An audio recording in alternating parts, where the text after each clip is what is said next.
Hi, this is Sean Perrin, and you're listening to episode 42 of the Clarinet podcast, the show where I discuss all that's new and neat with clarinet, with the neatest people in the industry.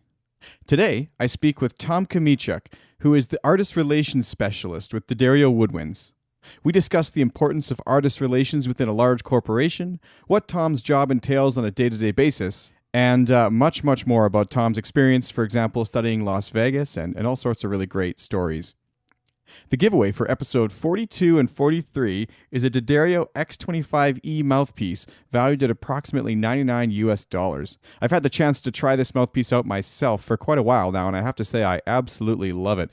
It lets me play with a really soft reed with a fantastic response and tone color that I'm really enjoying. It's become one of my favorite mouthpieces. If you'd like the chance to win this and other items mentioned on the podcast, be sure to go to clarinet.com and enter your email address in our email subscription box. This will also give you access to free content updates, special offers, coupons, and more. If you have any listener feedback or requests for upcoming guests, please do not hesitate to contact me directly. You can do this at feedback@clarinet.com. Today's episode is brought to you by our sponsor, D'Addario Woodwinds. Sanding, shaping, balancing. For centuries, mastering your instrument meant mastering these crafts too. But now, D'Addario is refining craftsmanship for the 21st century by refining their reeds and mouthpieces with the world's most innovative techniques, so you can spend less time sanding, shaping, and balancing, and more time perfecting your own craft. To learn more about the new era of craftsmanship from D'Addario Woodwinds, visit d'addario.com/woodwinds. So I'm here today with Tom Kmiecik, who is the Artist Relations Specialist with D'Addario Woodwinds. I'll be honest, Tom, I'm not actually sure what that role entails, and I'd love it if you'd walk me through a typical day at the office. Sure. Well, actually, one of the things that I love most about my job here at D'Addario is that there really is no typical day. So I find that every day is a little bit different, just depending on what we're working on, who's in town, and kind of where I am, too. I end up traveling a lot for this job. There are two main places here in New York where I work. We have a main office, which is located in Farmingdale, New York, which is in the center of Long Island. And then we also have a showroom, which is in Midtown Manhattan. So that's more the New York that people envision when they think of New York. We're kind of between Times Square and Penn Station, so it's very centrally located. In the showroom, I'm typically meeting with artists or just different musicians in the city who want to come in to try out reeds and mouthpieces. Sometimes we meet other people there just for events. We'll have showroom masterclasses or performances with artists. And these tend to just bring in different people from around the city. I've actually seen some of those little performances pop up online. You had Ed Jaffe there doing some sort of seminar recently. And every time they pop up, I'm jealous of the fact of how vibrant New York is and how much is going on there all the time, especially at the D'Addario showroom there. Well, you should come to New York sometime. I'd love to, yeah. Well, it looks like you guys have something going on there almost every week now. Is it been pretty busy? It has been. And that's actually one of the things that's been a big part of my role since starting here, was essentially building the showroom, not physically building the showroom, but turning it into a space that would be a usable space for our artists and for musicians in the city. So prior to me starting at D'Addario, the space was more or less used for appointments here and there when needed, but there wasn't really anything set up. There were occasional events happening in the space, but a lot of it just came from lack of bandwidth. The brand has grown so fast, and our product specialists and product manager were so busy with other tasks that the showroom kind of fell on the side. And so one of my big roles with D'Addario when I started was kind of getting this place set up and turning it into a usable space for us. So now we always have products displayed. I try to do master classes at least once a month during the school months. So that way we can bring in students along with professionals in the community, just make sure we have a good audience there. But it's been really great just seeing the space transform since I've started here and basically turning from a storage type place into just a great space for people to come and hang out. So is it completely open to the public then? You can just walk right in off the street, or do you need to make an appointment? Typically making an appointment is best, but if I'm there and people come in, obviously I'll let them play things. I have no problem with that. Do you guys get a lot of interesting foot traffic? I mean, right downtown Manhattan must be a pretty busy place. Well, we do. We get a lot of musicians who come in. We actually do get a lot of guitarists who come in too, because they recognize the name D'Addario, they see the sign, or they're traveling musicians and looked up D'Addario on their phones, and we came up. And so they just try to stop in. So we do keep a few guitar things in there because I learned quickly that guitarists stop in all the time. And we also use the space for orchestral too. So string players will come in sometimes to try things out, take things with them more often because they can't restring a violin right in front of me. But yeah, it's a pretty good amount of traffic that comes in.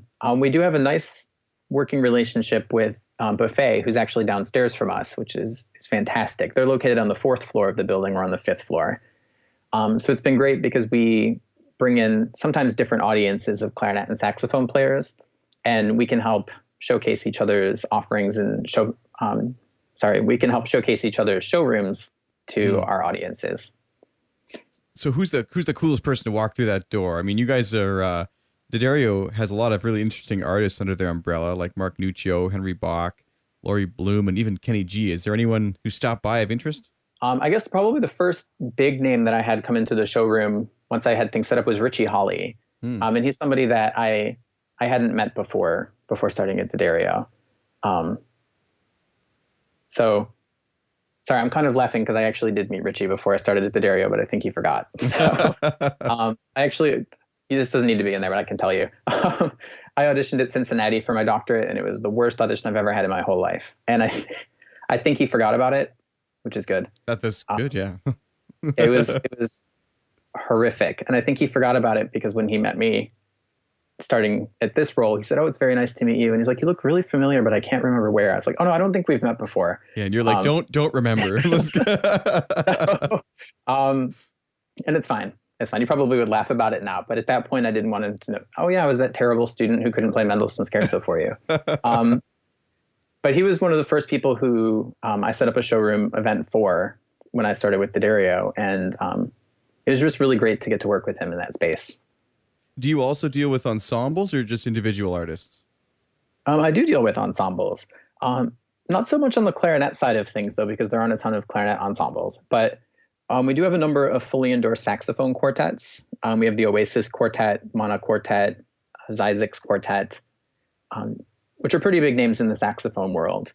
And then we do have a few bands that have horn sections in them that are technically, I guess, endorsed more so for fretted instruments. But as a result of them having a woodwind player, I interact with them. So like Snarky Puppy, Moon Hooch. Oh, wow. Those guys are... might not know. Have you met the Moon Hooch people? I haven't, actually. We've emailed quite a bit, and they live in New York, so it would make sense that I would meet them soon. Yeah, in the subway, they play all the time. For those who don't know, this is like I think it's a saxophone duo with a drummer or something. Trio maybe, and they make some of the coolest stuff. I got to post some of the show notes. It's amazing, but they are saxophone players, so I don't know if it's really appropriate for us to discuss much longer, but it's okay. Yeah, clarinetists can hit mute if they need to. We'll make one exception for today, just a brief one. But yeah, sorry I interrupted you there. I got so excited about Moon Hooch, but who else? Well, and then other ones are just people who are individually endorsed but are part of larger groups. Thinking saxophone again, that's where most of them are. Like Jeff Coffin, he's the saxophone player for Dave Matthews Band. Oh, wow. He's one of our artists. So we have a number of people like that where it's not necessarily that clarinet or saxophone is the main part of the group, but they're part of a very large name, well-known in the general public type band. So we do endorse those types of groups too. But primarily the ones that I work with are classical clarinet and saxophone, and then jazz saxophone. So why do you think that artist relations is so important to such a large company like D'Addario, and how does this sort of help artists interact with the business and vice versa? I think it's very important that a company has somebody who's handling artist relations, because it's vital that there's always one person who is the point person between the artists and the company. And I think it can get really confusing for an artist if they have multiple point people, because they don't know exactly who to go to with each request. I like to think of it as though you went out to eat at a restaurant and you had to tell the cook what you wanted to eat. And if you needed silverware, you had to go find the the person who washes dishes and tell them that you need silverware or a plate. I guess I kind of think of it like we have a waiter or a waitress where you would communicate your needs to them, and then they would make sure that the appropriate people get the information. Mm-hmm. I think that that's primarily what an artist relations representative is there for, is to be the communication. So if an artist has feedback or an idea or just needs somebody that they want to talk to about things, they have a representative at the company that they can go to. And then if there's information that I need to communicate to people in marketing or product development or other areas at D'Addario, I'm able to do that. So you're also an accomplished artist, though. Do you feel that helps as well with your job and with your role with D'Addario? Yeah, absolutely. And I think one of the most important things about being an artist relations representative is that I'm a musician too.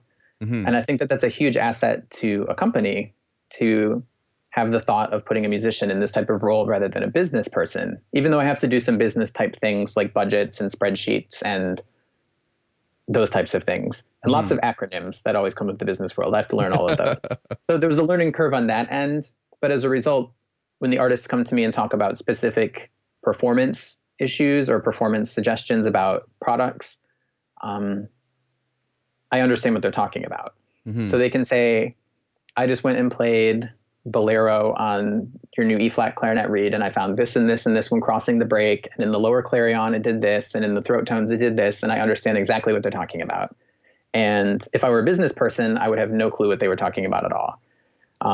So I feel like being a musician and one that understands different aspects of clarinet and saxophone playing has made me valuable for this position. Yeah, absolutely. And you actually are a doubler, well, triple or even quadrupler. You play clarinet, saxophone, well, correct me if I'm wrong, but also oboe, bassoon, and flute, right? I do. Mm-hmm. So D'Addario obviously isn't making too many flute reeds, but you guys do offer some products to flute players. But do you feel that being a doubler helps you be, again, more of an asset as far as how you can communicate with such a vast variety of artists? I do. And a number of our artists, particularly saxophonists that are independent artists that are jazz players, a lot of them also double. It's not necessarily standard, but it's very common that they'll also play flute and that they'll play clarinet. Mm-hmm. And so it kind of allows us to create this bond when I'm talking with jazz saxophonists where I may not necessarily always have a ton to talk to them about. They'll talk to me about different progressions and triadic approach and things like that. And I mostly know what they're talking about. But when it comes to things like they're talking about flute or clarinet, then I know what they're talking about. Or saxophone specifics. Things like talking about certain notes that, certain registers or different things about playing the saxophone or pedagogy. I can understand that just fine. But as I was saying, I'm one of those people that likes to learn too. And so for me, not really having any experience in jazz other than making up a bunch of bad jazz solos playing Hakuna Matata for Lion King. That was really my jazz experience. Mm-hmm. 'Cause the saxophone that I studied was classical. So for me, it's been great getting to learn more about the jazz community also and getting to see how different it is and how networking is different, how endorsements are different.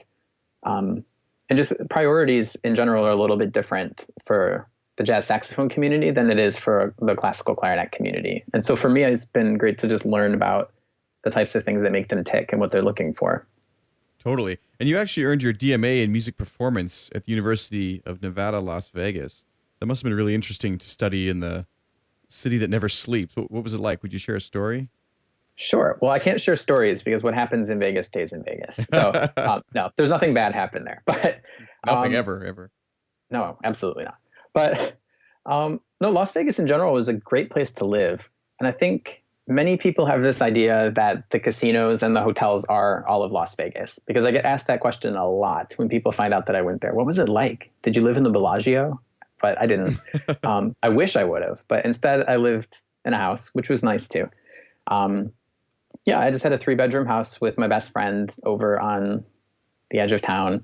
We could go mountain biking. There was a lot of musical opportunities there, so I got to play for a few shows on the Strip. I played for Lion King and for Phantom of the Opera for a few years.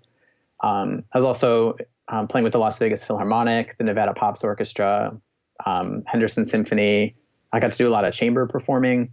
So musically, it's actually a very good community, and I felt like I was very involved, and I felt like the musicians there were very passionate about what they do. And it was also a great opportunity to get to meet a lot of musicians because so many people travel and tour through Las Vegas. It kind of is a musical hub, even though it's 4 hours away from the next closest city. It's interesting because that sounds, in America, that's actually very odd. But to me, it's like, oh, it's not too bad. Up in Canada here, most cities are at least, I mean, in Alberta, we have two cities about 4 hours apart, and that's, actually pretty close. The next biggest one's like Vancouver, which is a 12-hour drive. But so it's not quite as alienated as up here, but it is out in the desert. It must be hot. How do you deal with reeds? And it's also dry, correct? Yes, it is. And actually, this is a good time to talk about when I started using D'Addario products because it was in Las Vegas, primarily because of the weather concerns. Before that, I was living in Texas, and Texas humidity is quite a bit higher than in Las Vegas. And I was able to just do whatever with my reeds, and they tended to work for the most part. Mm-hmm. And then I moved to Las Vegas, and nothing worked. And I started getting to the point where I actually had to do all the things that my teachers had told me all along I was supposed to be doing, but didn't do. So I had to break in my reeds. I had to store them in a humidity-controlled climate. And that's when I first started using our humidity-controlled reed case was there because my reeds just wouldn't work otherwise. Nothing would play. Everything sounded bad. So that was the point when I started using that case. And actually, it just so happened that our product manager at that time came through UNLV right when I had started there, dropped off a whole bunch of samples of reeds and products. And that was my first opportunity to try the reserve reeds. And I was like, wow, these were considerably better than what I was using before. So that was the point when I started using them. And I realized, especially in that climate, having a reed that was very responsive and very flexible was extremely useful. And that's something that is still carried over. I still use them today.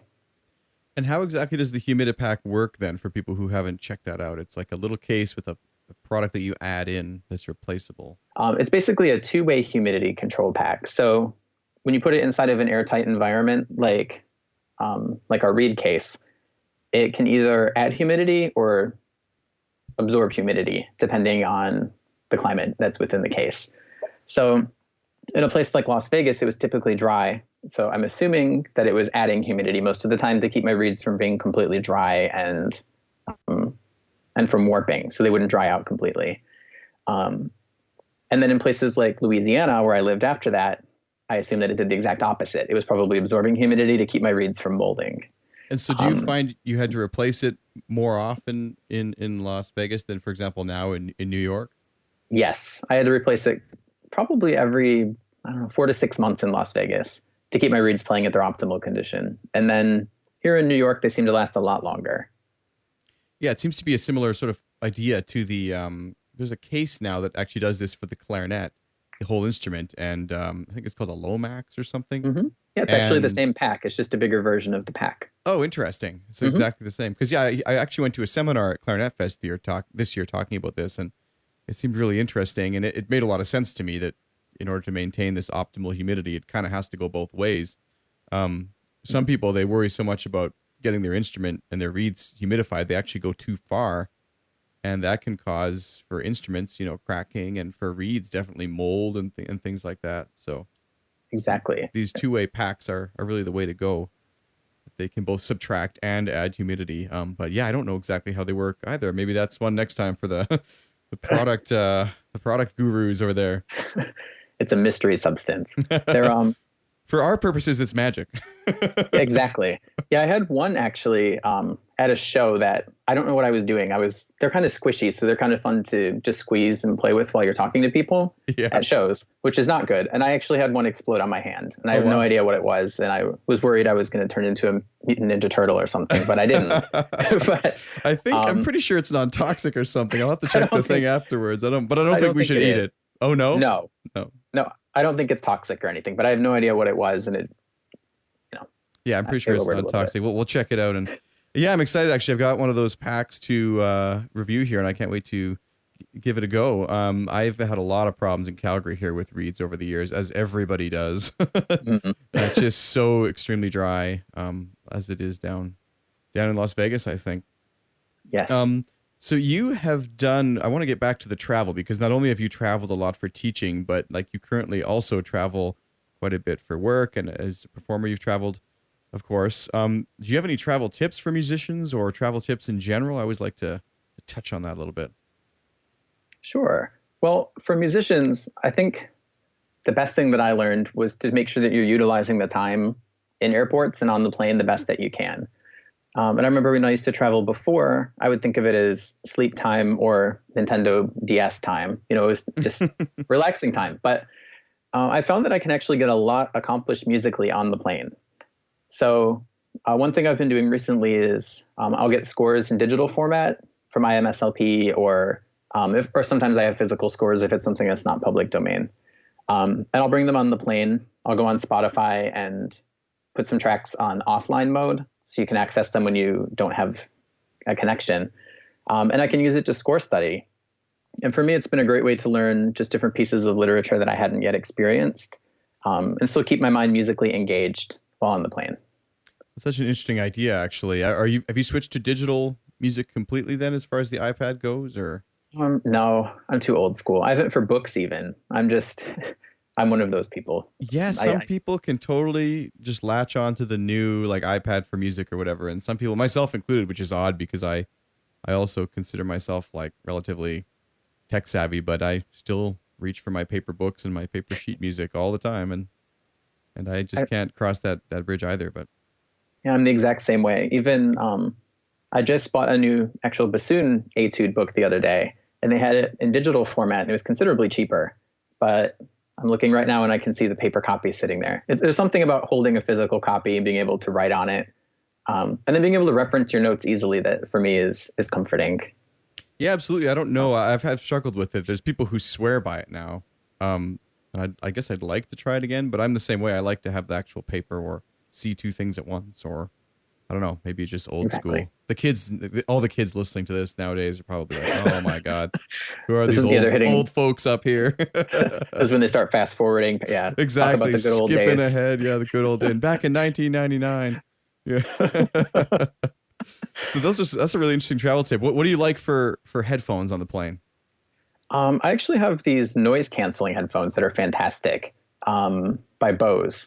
I don't know anything about them, and I actually got them as a gift from my father a few years ago for Christmas. So I don't know the model number or anything about them, but I know that they're fantastic. And they're actually things that are great for traveling when I'm staying in hotels or at different places, just because I can get rid of the sound. So sometimes you stay in hotels that are not as quiet as others. It just depends. And so for me, that's always been helpful to be able to do that, to have the noise canceling function even outside of planes. Yeah, I was thinking just now when you said you were score studying, my main thought was, man, the plane's pretty loud. I mean, I wonder how you're hearing that. But so the Bose noise canceling, that ones, eh? Oh, they're fantastic. Yeah, I love them. Are they the ones that need batteries? This one doesn't. No, it charges via USB. Oh, interesting. And I always have a battery pack with me. So if it starts dying on the plane, I can charge it. And I can also charge my tablet. And I tend to be over-prepared for all trips and everything in my entire life, it seems. So that seems to be a running theme with people who travel a lot, though. They know everything is at all the time. Do you check luggage when you travel? Sometimes. It depends on the duration of the trip.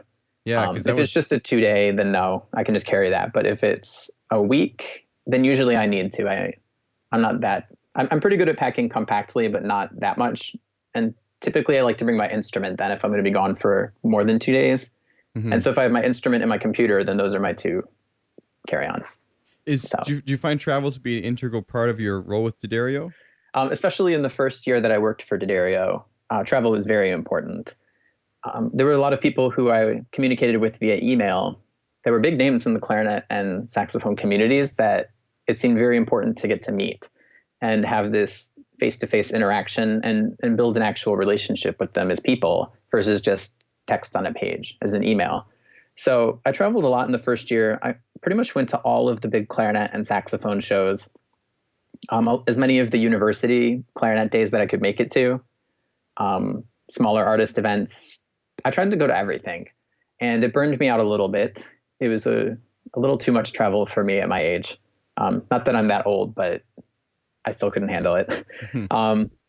And so it was great. I got a chance to meet all of these people and build a relationship. And I feel like there's something about meeting people face to face that gives you a bond that you can't necessarily get via email or just with a quick phone chat with somebody. And especially if I am the liaison between the artists and the company, I feel like they need to be able to put a name with the face and vice versa. So it's very important that I got to travel and see them.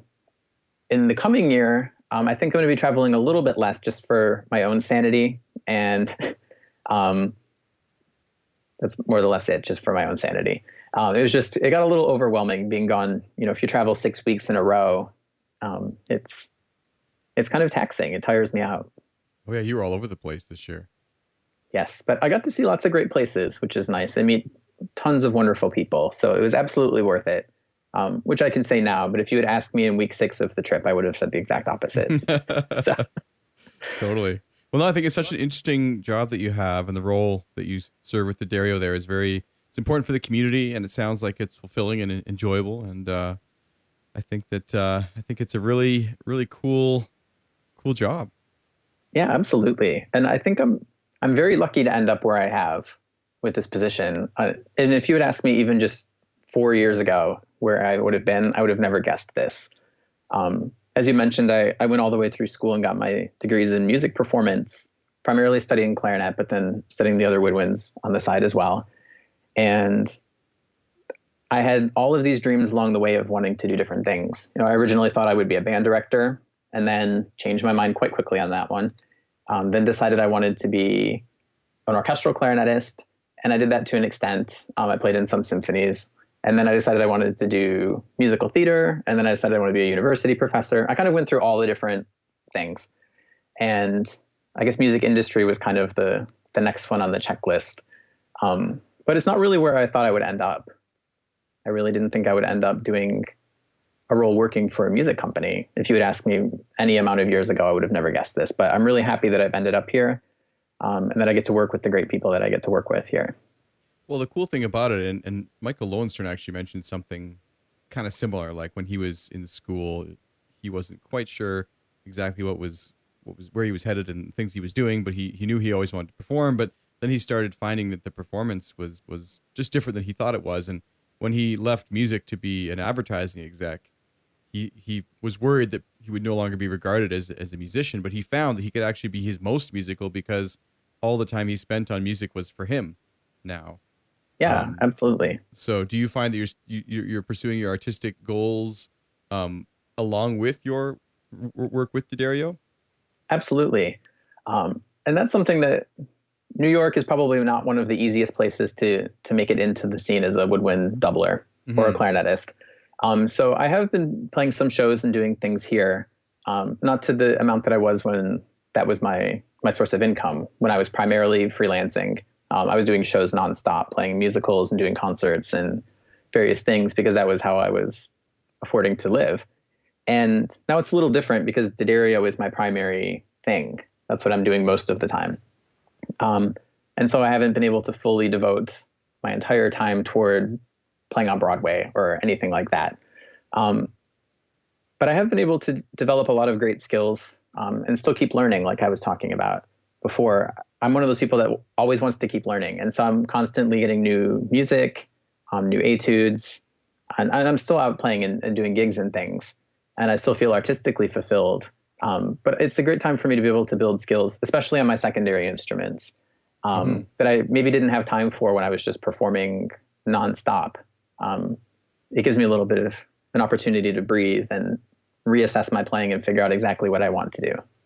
Yeah, and for students listening, I think that's just such an important thing because a lot of them feel so much pressure to literally perform, and there's so much, like, the music community is so vast, and look at the amazing networking you get to take part in, and the travel and the interesting things as far as the manufacture and design and development of products are extremely important in the industry. Oh yeah, absolutely. And the knowledge that I've learned here has really helped me as a musician too. Even just getting to be part of the process, learning more about how reeds are made, when they're manufactured, the different cuts and the different scrapes and how they affect it. These are things that I can carry over into my own skills. So when I'm adjusting my own oboe reeds, I'm better at troubleshooting problems on them than I used to be before, because I know more about the design and how it works, and how tweaking different spots on a vamp or a scrape can affect how it plays. So I feel like I've learned a lot of just a lot more about how equipment works, and I feel like that has made me a better musician too. Before I was working here, I would just tend to play whatever worked, and if it didn't work, then I didn't know why, and I would just find something else. It's been better now to be able to hone in on exactly what works for me, because I understand more of the physics and how things work. So let's touch on that actually for a second, because D'Addario actually manufactures products from the student level or intended for students and beginners all the way up to a professional line of reeds, and there's different cuts and vamps and styles. What would an artist or a beginner or anybody really consider as far as which reed type or thickness or strength is best for them? And I hate to bring it all down to money, but I really think that the financial situation is the biggest decider on which reed is the best, especially for students. I know teaching in Texas, I had a number of students that were in quite a well-off area. And so for them, they could start off on a reserve or reserve classic reed. They could spend the money to have a professional reed that tends to be extremely consistent, is very high quality, and that wasn't a huge deal or a huge financial burden on the family for them to have that. And I feel like that gave them a lot of advantages. They get an easier response, a more tonal depth, some of the characteristics that you would find from a professional cut reed that may not be present in all student type reeds. And for students who are in families where they can't necessarily afford to spend that much money on a box of reeds, they may need to start at a slightly different place. That would be for me, for example. When I started out on the Rico Orange box reeds. I didn't start on a professional cut reed. There really wasn't a reason to, in my director's eyes and my private teacher's eyes and my parents' eyes and my parents' wallet, there was no reason for me to start out on a reed that was that expensive when I tend to be a pretty klutzy person and broke probably 80% of them. There's no reason for us to spend that much starting out. And I don't feel like it held me back in any way starting on a student reed, or what's called a student reed within the market. what does define a reed as a student reed? Well, typically student reeds are a thinner blank and a more flexible vamp. So they tend to be very easy to play. They're very rewarding for younger students because you don't necessarily have to have the same developed airstream like you would need on a more resistant or a thick blank type reed. So they can be rewarding for a young student because it's less material. It's much easier to machine, and the cane is much easier to source. So the price point on it is quite a bit lower too, which makes it good for beginning students. And there are still professionals who use it too, especially on saxophone. Some people like the flexibility and the ease of response on it, and they are able to pair it with a good mouthpiece and get the tonal qualities that they're looking for. And there's no reason for them to go spend twice as much on another reed. In the clarinet community, it seems like there's a strong preference toward a professional cut reed as we advance.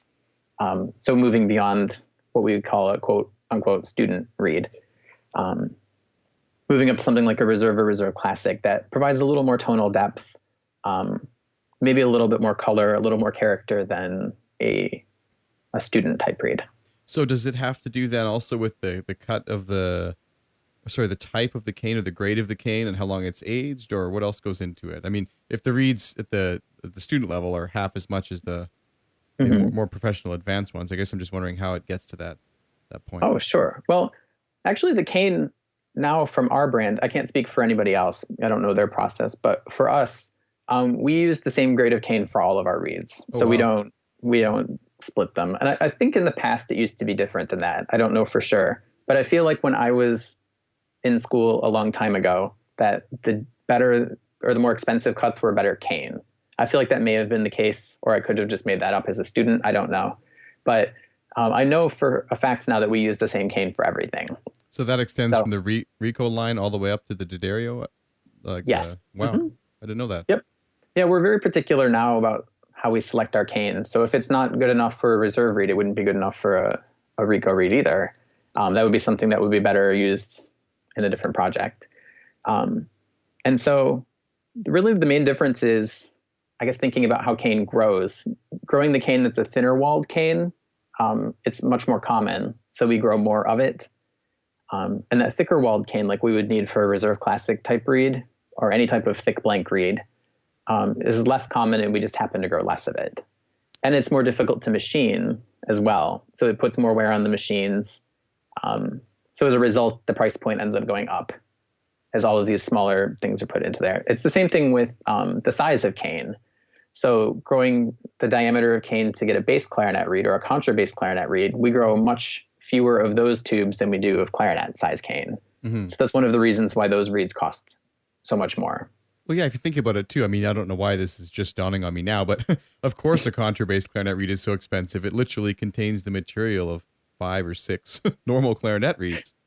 Exactly. And, and we have no way to control the diameter of what grows either, is the thing. So if we happen to grow very little bass clarinet sized cane, that's a problem. Or if we happen to grow a lot of it, then that's a good problem. It just depends from year to year.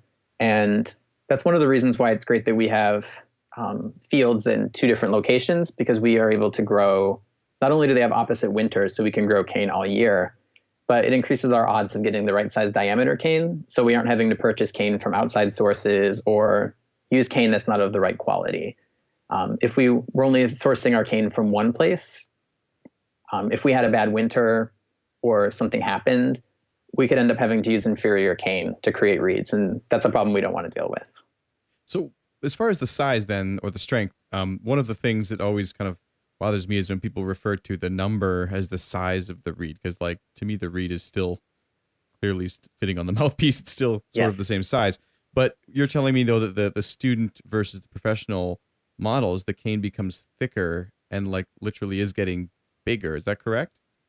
Well, it's thinking about the blank size. So the actual blank, if you looked at the heel of the reed, if you looked at it from the side, the thickness of a reed like Reserve Classic would be much thicker than a Rico reed, just in general. As far as the actual, well, the dimensions are different between those two also. But thinking in terms of strength and size, they're not really physically any different. So it's not like as though we cut a 4-strength reed differently than we cut a 2-strength reed. It just so happens to be how flexible the material is once it's cut. So we have no way to control that either. That's the other variable, along with not knowing what diameter is, the density of the cane. We can't really control that either. So we could source cane that grows, or that when we cut it ends up getting all strength 2 reeds. It could all be soft cane. Interesting. So how, like, I guess we'll just have to deal with people who constantly call it the size of the reed. Even though it's one of my big pet peeves, I'm sure a lot of people feel that way. But so what determines the strength of the cane then? Because so once you cut it down and because I thought that the strength came from sort of the thickness of the material as it extended downwards, but the cane itself, the density, I guess, of course, affects that too. So how is that decided, or how does that develop? Well, basically when the reed is cut, they're always cut exactly the same. So they just are produced as is. So it's produced to a specific design. So thinking our digital machine, we would be able to program it. Let's say we're making Reserve Classic. We would have it doing Reserve Classic reeds, and it would just make them all exactly the same. And then one of the steps that the machine does is it pushes a little bit against the tip of the reed just to see how much the reed deflects. And then it gives it a unit of measurement. I don't actually know what the unit of measurement's called, but it gives it a number that grades the strength, and then it's sorted appropriately. So they're all cut exactly the same. It's more of a nature's choice as to what type of strength we end up with, if that makes sense. Well, that's actually interesting, because I think that that does make sense. But I think that what's interesting about all this is it's an example of how technology is really helping the classification of the strength become more accurate. So perhaps that's why, for example, you were saying artists are finding the new series of reeds to be very consistent. Perhaps one reason is because when they buy a box of 3.5s, they're all as close to what that's designed or supposed to be as possible, because of how this has affected the selection process. Absolutely. And formerly it was a human process. So the reeds would get to a point, and then they were clipped by hand, and then a person had to strength grade them and put them in the appropriate bins. And that's not necessarily a bad way to do it, but it's slower, for one. And for two, there's the element of human error that gets added into it. And I can say for myself, I make lots of human errors on a daily basis. So if I were the person sorting reads, there would probably be mistakes all over, which is why I'm not doing that. But a machine, something that does it digitally, is programmed to do it correctly. And so it can better determine the strength than having a person do it. And it more accurately does it too. And since we've started using this technology, I have noticed that more of the reads in the box for me are working. Like I mentioned, I started playing the reads way back when I was in graduate school. Mm-hmm. And at that point, they were not on the digital technology. And most of them still worked very well. I would occasionally find one here and there that wasn't as good, but for the most part, they worked well. But I've noticed since they've moved to the digital technology, it's been even more consistent. And it seems as though whatever they're doing in California is getting better and better. I'm not always in on everything that they're doing over there as far as adjusting and making updates to equipment. But I've been noticing lately, especially my last few boxes have been pretty remarkable. This one I broke in over the weekend, there are 10 reads in the box, and all 10 of them are ones that I would feel comfortable using for practice or for performance, which is not something I would have said before. Yeah, I should mention for listeners, in an upcoming episode, we're going to be focusing more on like the particulars of the product. This is something that there might be one or two other people talking about that, and that'll be more kind of for the techies in the audience. But for artists, how does this sort of new era of craftsmanship in other ways help them deal with these reads? Can they adjust them less, or are they meant to be adjusted if they're so perfect already coming out of the read machine? Or what's the thoughts on that? Well, they absolutely can be adjusted. I would never say that anything is a perfect process. I'm the last person to ever say that it's perfect, but I feel like we're on the road to creating the closest thing to perfection that we can with the natural substance, being cane, and with the amount of control that we can have over that while still maintaining organic growing processes. If that makes sense. For me now, hearing about how exact it is and stuff, I'm worried that I go in there with my little reed knife or something, and all of a sudden there's no way I can ever repeat that. So what reed adjustment tools do you suggest?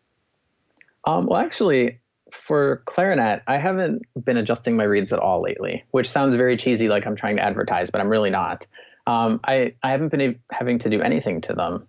I've been finding that the way that they've been cut is very consistent. I found the cut and strength that work best for me. And so once I honed in on that, then I was good to go. I don't really have to do anything. I wish I could say the same for my oboe reeds, but I can't. But see, I feel like for clarinet and saxophone, there are enough options in the line and enough strength choices that finding one that's the perfect fit where you don't need to do any adjustments or very minimal adjustments is very possible. So, Tom, I think we've had a really interesting conversation about sort of your work with D'Addario and your history as a woodwind doubler and some of the amazing things that you've done. Is there anything else you'd like to quickly add before we move on to the lightning round? Not that I can think of. Awesome.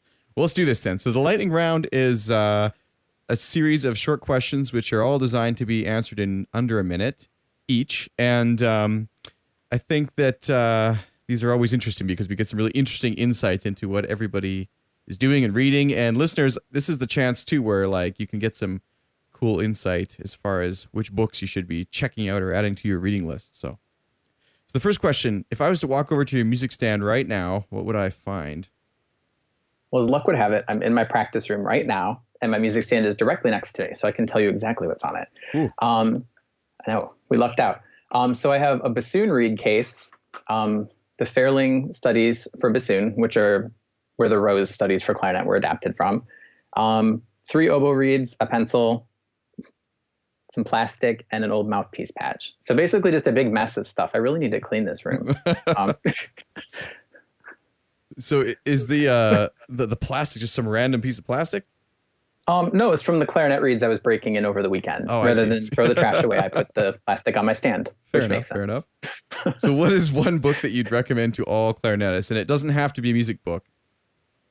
Well, I think the book that was the most helpful for me in realizing that there were things outside of performing and teaching. It was a book that was recommended to me by the professors at North Texas called Beyond Talent, which is by Angela Miles Beeching. It's a cool book that talks about the types of things that you need to have outside of just being a good musician or a good player. And we build those skills through private lessons and through practicing. But it's things like people skills or ways that you should act on a gig or how to prepare a resume or business card things, how to design a business card. The types of things that we may not intuitively know about as musicians that are helpful when we are out in the real world and aren't students anymore.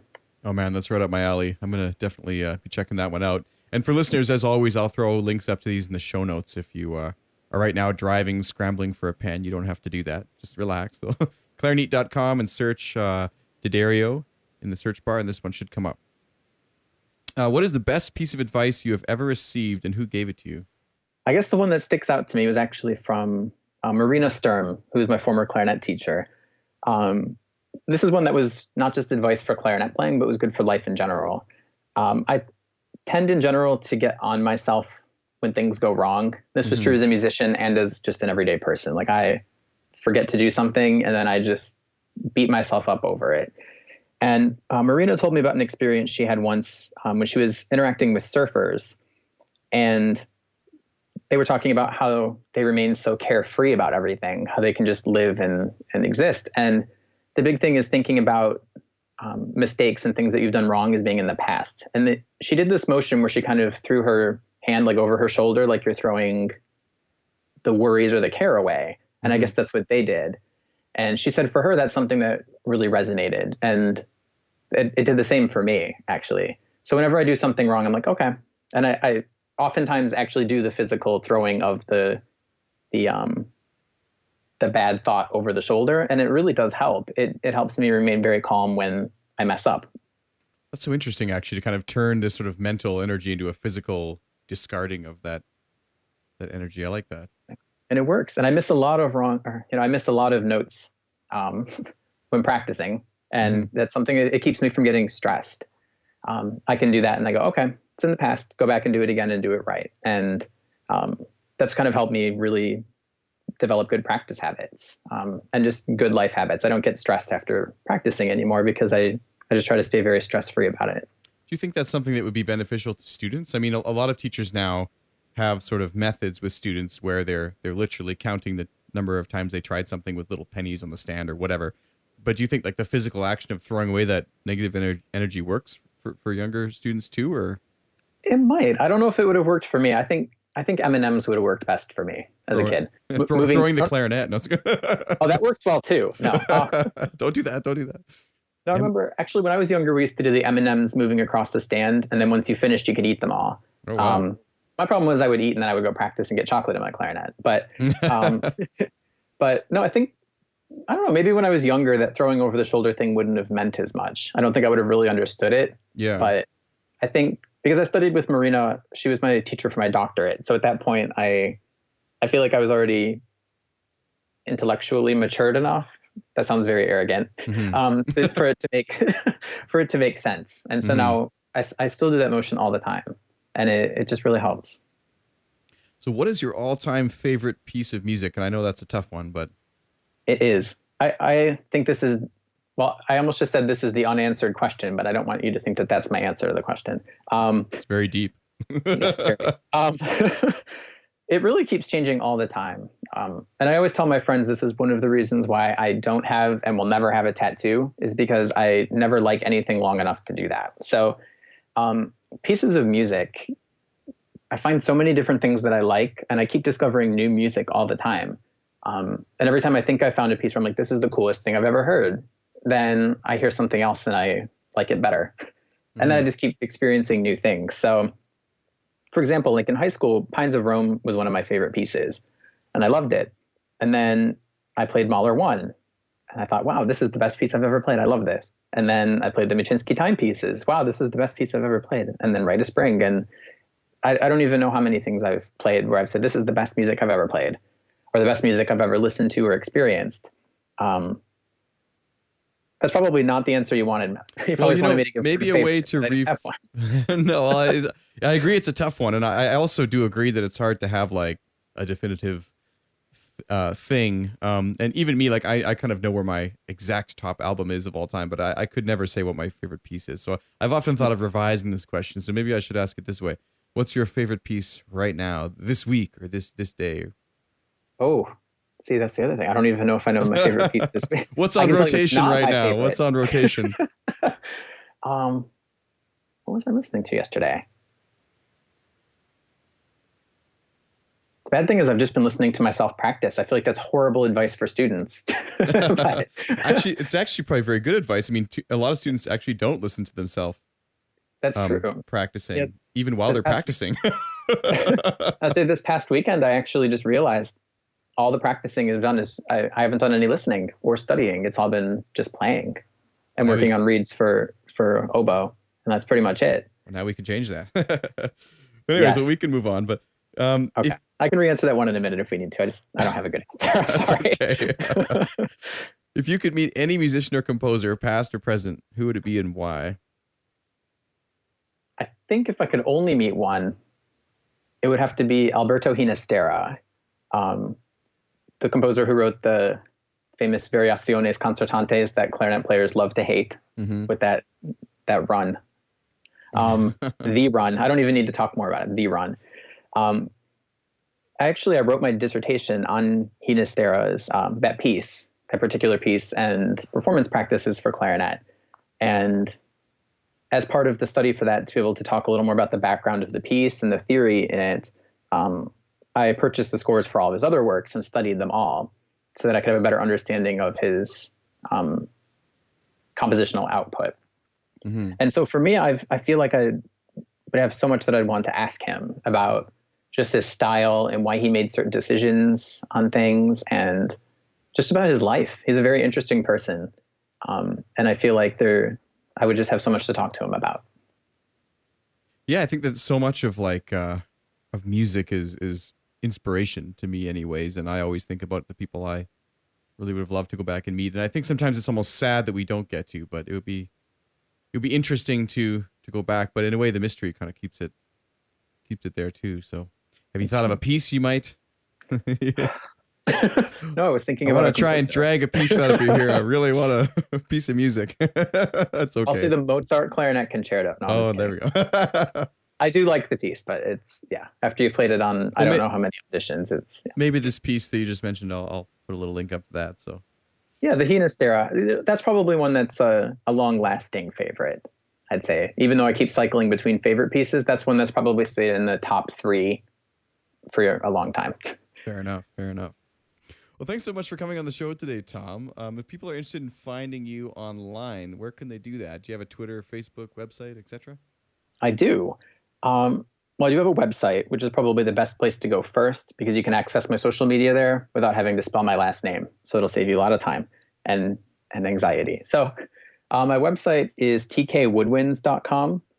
It has a lot about me, my past experiences, some videos and some sound clips. And I also have some cool teaching resources on there that might be nice for educators.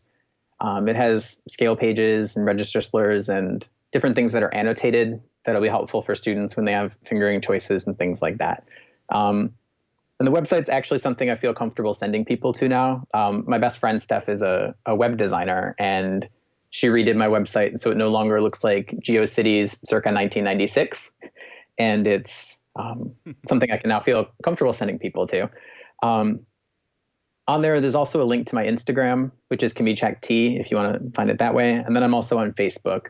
I do have a Twitter account, but I never use it. So if you follow it, you will see absolutely nothing.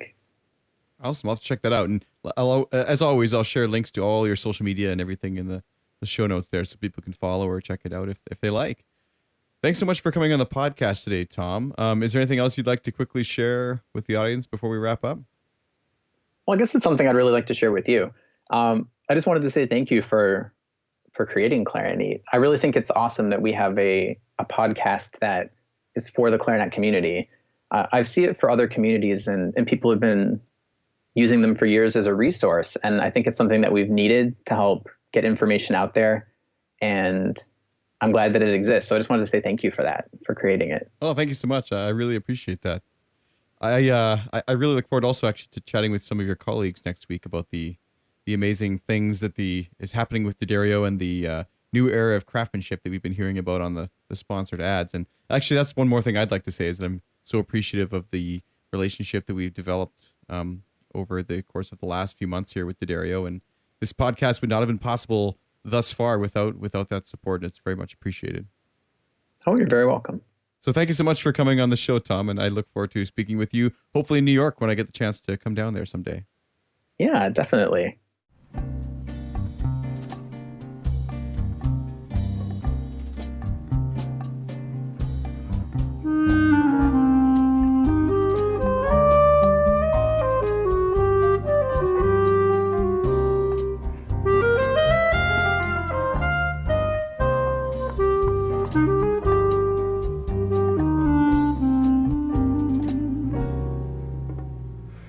Thanks for listening to the Clarinet podcast. If you'd like the chance to win items mentioned on the show, please be sure to head to www.clarinet.com and subscribe with your email address to our mailing list. You'll also receive free content updates, coupons, and more directly to your inbox. If you're enjoying the show, please consider subscribing and leaving a rating and review on iTunes or wherever you happen to listen. If you'd like to support the show directly, you can purchase your new and neat clarinet items at the Clarinet online store at clarinet.com/store. Or you can become a backer on Patreon at clarinet.com/Patreon. That's Patreon. Today's episode was brought to you by our sponsor, D'Addario Woodwinds.